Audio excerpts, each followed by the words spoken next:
Damn, how does he know? How did Dave find out? My marriage is toast, I just know it. The courts will judge Dave to be the primary caregiver of our kids. He'll be awarded custody. I'll be a social pariah, shunned by just about everyone in this church-going community. Forgiven by the priest with soft words, but a judging expression. Just like he did with Mary Skelton. She only lasted about 3 months after her husband discovered her affair. 3 lonely months of being shunned by the rest of the community, despite what the priest had urged. This community really hates cheating spouses of both breeds. I slammed on the brakes and screeched to a halt, stopping 2 scant meters from hitting a little girl who had run onto the road chasing a ball. She looked to be about 3, about the same as my Paula. I was driving too fast, too preoccupied by my huge problem. The child's mother frowned at me from the curb, even though it was her fault for not supervising her kid better. I looked around and saw I was near the big park, 5 minutes from home. I suppressed my fears, drove with shaking hands another 200 meters, and pulled over before I hit someone in my distraction. How could Dave possibly think? No, that's stupid. Once Dave discovered I was having an affair, it's only logical he'd think ill of me and want to cover his bases. He might run a dinky little editorial service from home, but that doesn't mean he's stupid. Far from it. Once he found out, of course, he would think it wasn't my first and get the kid's DNA tested. But how did he find out? Carl and I have been so careful. Thoughts of Carl reminded me.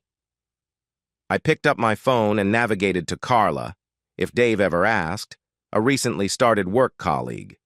Stick as close to the truth as possible was my motto. My text, "Can you talk?" While waiting for a reply, I continued to kick myself. Why, oh, why did I let that smooth-talking little jerk seduce me? No, now come on, be honest. That's not fair. Why we slept together the first time wasn't seduction and is perfectly explainable. It happened while we were out of town. We'd just spent 2 whole days negotiating an exhausting deal, celebrated with too many champagnes, and fallen into bed together. If I had stopped there, it would have been fine. I would have a secret that I would rue to my final day. A grave secret that could only hurt my husband and family. But I, or should I say we, didn't. We'd both been ensnared by the excitement of sleeping with someone different after 10+ years of marriage. The allure of the illicitness of it all, the thrill of the naughtiness of it. The superiority of knowing we were fooling our spouses, 2 people who knew us so well, and successfully hiding it. Or not successfully hiding it, as it turns out. My thoughts were interrupted by the ding of a text from Carl. Finally. No, having dinner with Mary and the kids. What's up? Well, misery loves company, they say. He knows. Dave knows about us. How had Dave found out? We'd been incredibly careful. Only got together when we were away, and then only if we could get adjoining rooms. We never walked into the same room door together, and always used protection, even the first time. Made absolutely sure we behaved normally in public and when we were home with our respective spouses. Another ding. Hell, Mary is acting normally, so he hasn't told her. Do you think he will? How angry is he? Dunno. We haven't spoken yet. I did a runner as soon as I discovered he knew, I replied. This time I didn't have to wait long for a reply. Ding. Please beg him not to tell Mary. The selfish little jerk. Destroy my marriage, so long as he is unaffected. I have a good mind to tell his wife if Dave doesn't. Like I say, misery loves company. So how were we discovered? I'd made sure my love for my husband hadn't suffered. Not introduce any new positions or techniques I'd learned from Carl. To say intimacy with Carl was vanilla and uninspiring would be an understatement. He was smaller, lasted less time, and was not nearly as experimental as my Dave. In fact, if it hadn't been for the illicitness of it all, it wouldn't have lasted the 7 months and 6 liaisons it actually had. How unlucky we'd been discovered before I terminated our affair after our next trip in 2 weeks' time. Focus, Megan. How you were discovered isn't relevant. You were found out, and now your husband trusts you so little he's getting DNA tests done on your kids. My mind flashed back to a scant 20 minutes earlier, when I'd come home late, too late to enjoy dinner with my family. Luckily, Dave worked from home, did the school runs, and cooked dinner 6 nights a week. I was supposed to cook on Sundays, but I normally went and got takeaways. Let's just say cooking isn't one of my strong points. Walking in the door, I froze at the horrible sight. Dave sitting on one of the kitchen chairs with one of those cotton swabs on a stick, wiping it around the inside of the mouth of Jillian, our 5-year-old. The open, sterilized packet sitting on the table.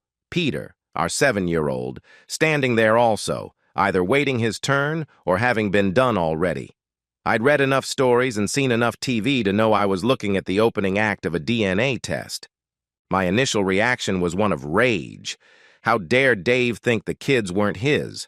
I wasn't a Or was I? Knowing I had to think how best to survive this, I just turned and fled. Just before I did, Dave turned to look at me, a neutral expression on his face. I raised my hands to my cheeks, remembering the feeling of the blood draining from them, which was a blatant confession of the truth in the circumstances of what the testing was accusing me of. 20 minutes later, here I am, contemplating my family's and my social destruction. I knew Dave. I knew him as well as he knew himself. Once he was ready to confront me, he would do it firmly and quietly. He wouldn't want the whole town to know he'd had the horns hung on him. If I couldn't prevent him from at least divorcing me, I'd ask him to do it quietly. Just say we'd grown apart. That way, even though I'd lose the security of my marriage, I could still stay in town and see my kids, maybe have shared joint custody. I did love them. My mind wandered off for God knows how long, running different scenarios of how Dave would react, trying to find the one that made me lose the least. Suddenly, I realized I was thinking like a defeatist. I was using my knowledge of Dave and assuming that separation was a given and that the best scenario from here was a quiet divorce. But what if I was wrong? What if I threw myself on Dave's mercy, told him about the forgivable first time and the regrettable continuation? He wouldn't want a divorce any more than me. Sure, his faith and trust in me would be shattered, and it would take years for him to fully trust me again.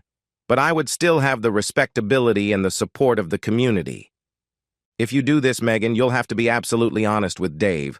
One whiff of an untruth, and you'll arrive at the curb quicker than a cheetah on speed. I glanced at my watch. Just under 2 hours since my discovery, I hadn't been as clever at hiding my affair with Carl as I'd thought. 2 hours since I'd gone from being secure in my marriage to fighting for its very life. 2 hours after seeing my husband's DNA testing my children raised my blood pressure 100 points. I tapped out a quick text. I'm on my way home to beg you for forgiveness for my affair with Carl. Please don't do anything hasty. Then slowly headed my car home. Well, what happened after that exceeded my worst nightmare. 10 minutes after sending my text, I reached home. As soon as I pulled into the driveway, Dave stormed out the door, threw a "Stay here and look after the kids" at me, and screamed off in his car. I found out later that he went straight to Carl's house, and when my lover answered the door, broke his nose with a single punch while yelling, "Mess with my wife, will you?" Those words stopped Carl's wife from calling the police, and between her and Dave, they extracted the full story as Carl begged them to call him an ambulance. With Carl saying he was punched, but his wife claiming he fell against the wall, the police investigation went nowhere. When he returned from an emergency, the locks were changed at his house, and his wife had an online appointment with a divorce lawyer. How do I know all this? Dave came straight home and told me to pack a bag and leave. With one look at the fire in his eyes and his bruised knuckles, with an inkling of how they came to be, I did as requested and fled to a mid-range motel in town. I saw a bandaged Carl at the breakfast bar the next day. Any hopes Dave would be quiet were dashed in the early afternoon when Carl and I were invited into the COO's office and summarily executed. She didn't quote any morals clause in our contracts, just said she didn't want to employ home-wrecking, bottom-feeding scumbags like the pair of us. Ouch. I could see how the immediate future was going to be when I rang all 3 divorce lawyers in our town, and none returned my call. When I went to a diner for dinner, the waitress refused to acknowledge my existence. The nail in the coffin, however, was when I met up with Carl and found out he was already being treated like a leper by family, friends, and ex-work colleagues alike. Within 2 days, spurred by a visit from the motel manager who claimed his establishment was booked out from that night, yeah, right, Carl and I bowed to the inevitable and left town. We didn't want to become social ghosts, like we'd seen Mary Skelton become just last year when she'd been caught cheating. We drove for 300 kilometers and started a new life together. That didn't last long. I know I may be speaking the bleeding obvious, but when 2 cheaters shack up together, there is no trust. I'd never realized just how important trust was to a relationship until the evening I had to fight the urge to check his phone when he was in the bathroom. By the time I finally worked up the courage to ask Dave if I could come back to town to visit the kids one weekend, he and they had replaced me. He was a fine catch, and once he was free, the vultures, being all the attractive bachelorettes and widows, made their interest known. By the time I got organized, there was already a dainty set of shoes under Dave's bed. My kids had a stepsister and were already calling another woman Mum. Now, too old to start another family, all I can do is sit and contemplate the lonely life I have to look forward to. From the perspective of Dave, I lie here having glanced at the bedside clock, 11:05 p.m. The soft breathing of Ruth lying next to me reminds me of our sexual marathon of the last 2 hours. Intimacy with someone new after 10 years with the one woman was good. Damned good. We'd done some stuff that was borderline illegal. Yeah, life is good, if a little bizarre. One wife cheated on me, but before I could mourn the death of that marriage too much, I was being seduced by someone younger, better looking, and way more adventurous. The surreal last day of my old marriage still confuses the hell out of me. Maybe if I relive it in my head, for the 10,000th time, it may finally make sense. How did it go? On the final day of my marriage, Megan came home, walked into the house, and without saying a word, just turned and walked away again. I heard her car start up and drive away. I was busy for a few minutes longer, and by the time I rang Megan's cell, it was engaged. With no sign of her, I began the kids' bedtime routine, and they were quickly asleep. Not seeing their mother before they turned in, sadly, was a not unusual occurrence. I went into the kitchen and was just about to ring Megan again when the house phone rang. The display showed an unrecognized cell number. The next few minutes went something like this from memory. "Hello, David Brown speaking." Hello, Dave, it's Carl." I knew Carl, of course. He'd started working with my wife some time ago. I'd seen him at a couple of work functions and even been invited over to his housewarming. What was his wife's name? Rebecca? Beck? Something like that. Very good-looking, nicely shaped, and a couple of years younger than Megan and I. Carl, on the other hand, I thought was a tosser. Arrogant, full of himself, and he looked down his nose at me. A legend in his own mind. The last person I wanted to talk to after a hard day. That's why my next words probably didn't come out as very friendly. "Yes, Carl, what can I do for you?" "What is it going to take?" he asked. I didn't have a clue what he was talking about and said nothing in my confusion, forcing him to continue. "If my wife finds out I've been having an affair with Megan for the last 6 months or so, she'll cut my balls off and I'll lose my kids. So, I'll be up front, Dave. What is it going to take to keep your mouth shut?" I don't remember dropping the phone and slumping to the floor as the devastating news that my loving wife had betrayed me in the worst way possible battered my consciousness. I'd been totally unsuspecting and couldn't believe it. Yet the pleading in Carl's voice was pretty convincing. Then my mind turned to the recently oft-pondered problem. Why had my wife seemed to emotionally pull away from me and the kids in the last half year or so? Nothing drastic, just definitely there. I would later realize that the first stage of grief, denial, lasted less than 30 minutes of floor time, replaced by anger, a blind rage to mask the pain of my loss. I still had enough control to not take it out on Megan. That way, prison lay. Her lover was an entirely different thing, though. As soon as I heard Megan return, I drove to the jerk's house, and with all the anger I possessed, punched him fair and square. The feel of bone and cartilage breaking under my fist made me smile even now. Carl's forced confession in his lounge room, dripping blood, was completely unnecessary for my education, but necessary for his wife. The release of anger allowed me to return home and calmly tell Megan to bug off. As I listened to my bed partner lightly snore, I realized I was no closer to solving the mystery than I was the last 100 times I'd tried to work it out. Why had Carl sown the seeds of his own marriage's destruction by confessing to me when I was clueless? I couldn't help thinking again that Megan's strange behavior that night, by coming in from work, then leaving again without a word, had something to do with it all. Once again, I replayed that evening in my head. I'd cooked dinner, like always. Confirmed Megan would be late, so sat and ate with the kids, chatting away as we did. Then started to clear up. Jillian complained that she had a sore spot in her mouth. I grabbed a torch, turned back her bottom lip, and saw the ulcer.